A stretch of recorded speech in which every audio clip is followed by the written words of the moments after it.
So what up mga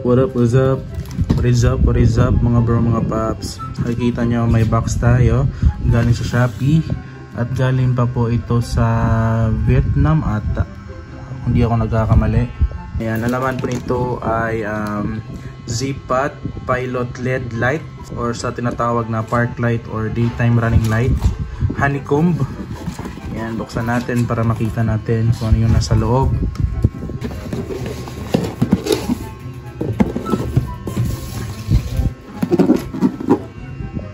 Ayan, ZPAT po ang brand. And ang kulay na nabili natin is white para di tayo mahuli sa LTO kung sakaling may checkpoint. Pilot LED light for Yamaha motor Y15ZR Sniper 150. Buksan natin. Naka bubble wrap. Wala na naman yung bubble wrap. And may kasama din siyang socket. Ayan, sana plug and play lang, no, para dito mahirapan. Ayan, ito yung itsura ng ZPAT honeycomb na pilot LED light. Ayan. And may 5 wires po siya.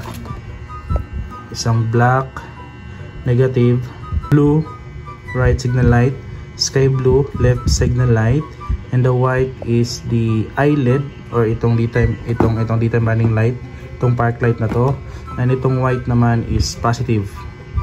So ayan, tara, install natin at sana di tayo mahirapan kung paano mag-install. Sana plug and play lang po talaga. Let's go. So yan guys, nabaklasa po natin yung front panel at dito po nakakonect yung parking light. Ito, parking light po ito. So tatanggalin natin tong 5 bolts, and natanggal ko na yung dalawa dito kasi dito nakalagay yung mini driving light natin. So tanggalin muna natin tong 3 para ma-remove natin tong stock na park light para ipalit sa bagong ZPAT LED pilot LED natin. So natanggalan natin yung bolts and i-disconnect natin tong socket na to kasi ito yung stock na park light. I-disconnect natin siya dito. Alright, so tanggal na po ang stock na park light. Pinutol ko na lang siya dito kasi napakatigas, di siya matanggal. Pero okay lang yan, makakonect naman siya dito. Ayan, so nalagay na natin ang ZPAT LED light, LED pilot. Lapat na lapat po talaga siya. And mamaya ko na ilagay yung 2 screw dito kasi nakalagay kasi dito na mini driving light. Tara, wiring tayo. Sana gumana. Sana di tayo mahirapan. Let's go. So, ang wiring diagram natin ay sariling discovery lang, no? So, pinagsama ko tong red and white. Yung white is yung eyelid or itong mismong guhit sa park light natin. At ito namang red is yung honeycomb na white. Kulay white sila kasi white yung binili ko. So itong white is yung eyelid and itong red naman ay ang honeycomb na andito. So pinagsama ko silang dalawa para sabay pa din silang dalawa kapag naka-on yung park light. At kinonekta natin siya dito, pinagsama ko din silang dalawa dito. Ito yung connection sa park light, itong dalawa. At hindi ko alam kung ba't di siya gumagana, kaya ang ginawa ko, yung negative na wire, ito, yung negative na wire ay dinugtong ko papunta dito sa negative ng battery.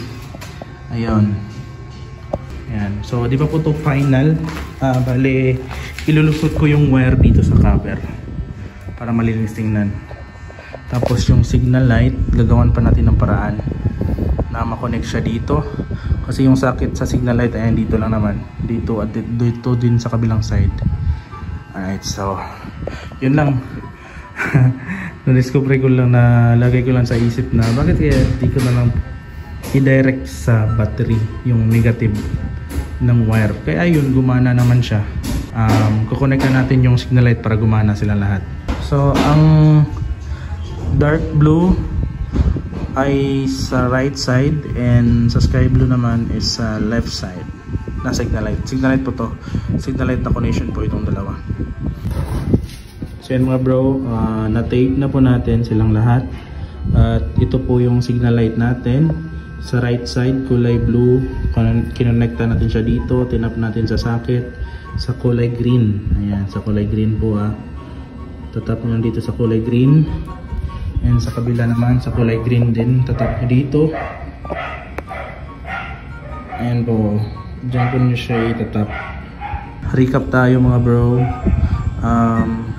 Tinap ko tong brown wire at saka blue. At nagdugtong ako ng isang wire dito papunta dito sa white and red. Pinagsama ko, kinonekta ko dito sa stock wire ng blue at brown. And dito naman sa black wire dito sa ating pilot LED. Ayan, kinonekta ko siya papunta doon, ginapang ko siya papunta doon sa negative battery. And ayun, yun lang, ganoon lang kasimple, ganoon lang ginawa ko para di na tayo mahirapan, di ba? Na-discover ko lang pwede pala gumana pala. Kaya yun, ito na lang yung sinunod ko. Kasi parang nasira na kasi itong ano dito sa park light, parang negative power niya dito.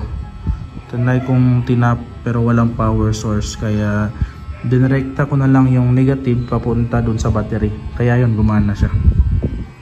So yun, so kakabitan natin yung cover at ipapakita ko sa inyo kung ano ang itsura ng pilot LED Zipat na nabili natin sa Shopee.